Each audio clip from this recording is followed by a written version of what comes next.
Graça e paz, queridos. No devocional de hoje, nós vamos conversar um pouco sobre o capítulo 8 e o capítulo 9 do Evangelho de Lucas. O nosso tema é uma fé operante.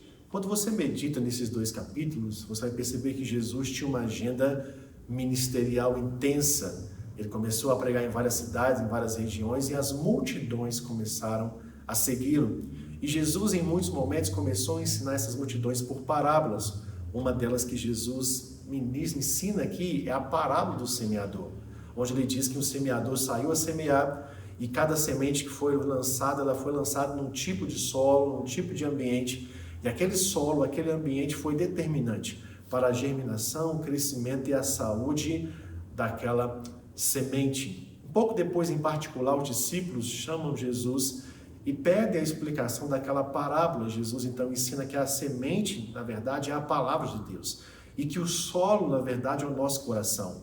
Então Jesus está ensinando que o nosso coração precisa estar cheio da palavra, transbordando da palavra, para que possamos ter uma vida de crescimento, desenvolvimento e avanço no reino de Deus. Um pouco depois aqui, na continuação, o texto diz que os discípulos vivenciaram na prática a importância daquilo que Jesus ensinou naquela parábola sobre manter o nosso coração cheio da palavra, porque Jesus entra no barco com eles e vão até uma região onde Jesus libertaria um homem possesso de espíritos malignos, e naquele lago, naquele percurso, no meio do trajeto, uma grande tempestade se levantou.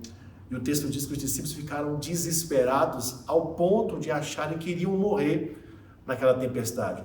Então decidem acordar Jesus, e Jesus se levanta firmemente, calmamente, ele repreende o vento, ele repreende a fúria do mar, e naquela mesma hora aquela tempestade cessou e houve grande bonança. Jesus então aproveita a situação para corrigir os seus discípulos, e ele diz: por que vocês não tiveram uma fé operante? Por que vocês não creram? Eu gosto de uma outra passagem do outro evangelho que diz: por que vocês são tão tímidos?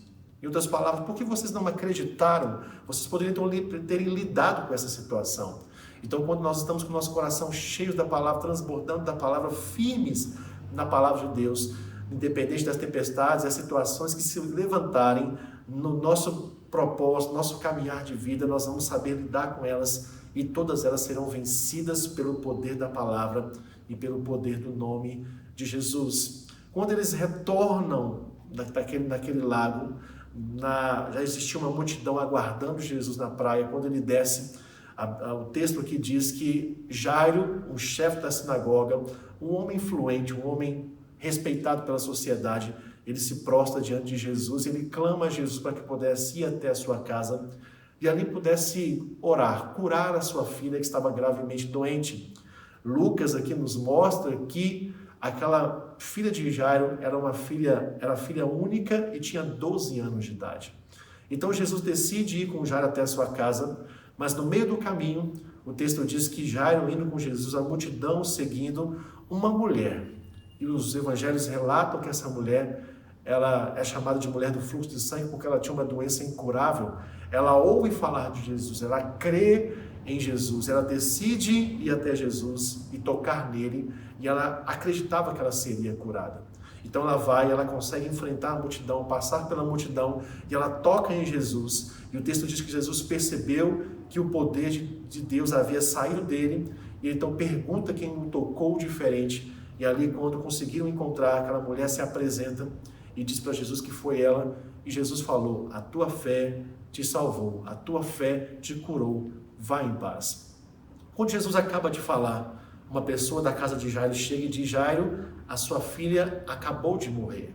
Jairo não tem mais esperança. Jairo acabou. Não precisa mais até mesmo incomodar Jesus. Eu gosto dessa mesma passagem no outro evangelho que diz que Jesus, sem acudir tais palavras, Jesus ignorou aquele relatório negativo. E na mesma hora Jesus fala para Jairo: Jairo, não temas, creia somente. Jairo, a fé operante vai operar o milagre. Então, quando chegam na casa de Jairo, ali o texto diz que já o velório havia começado, e diz que as pessoas estavam chorando, estavam lamentando. Quando Jesus entra na casa, ele vê a menina e ele diz: ela não está morta, ela apenas dorme.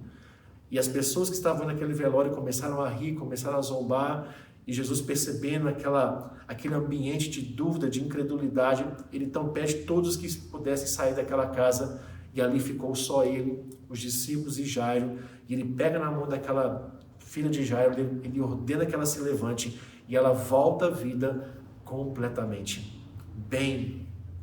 E ali foi um grande milagre, as pessoas ficaram maravilhadas e admiradas.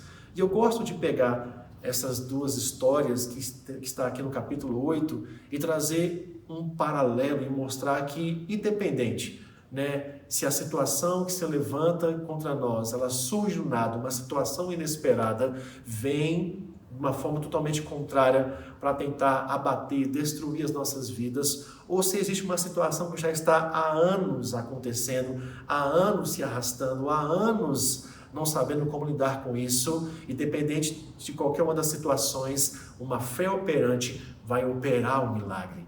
Uma fé operante vai manifestar o poder para destruir, para operar aquilo que vem de uma forma inesperada contra nós, ou até mesmo situações que estão há tempos ou anos acontecendo na nossa vida que não sabemos nem mais lidar com aquilo. A fé em Cristo, a fé em Deus, uma fé operante, vai operar um milagre e vai produzir o resultado. Que você possa ser ricamente abençoado com essa palavra nesse dia. Aproveite também para curtir esse vídeo, seguir o nosso canal, né, e compartilhar com seus amigos nas redes sociais para que mais pessoas sejam abençoadas com essa palavra. Fique na paz.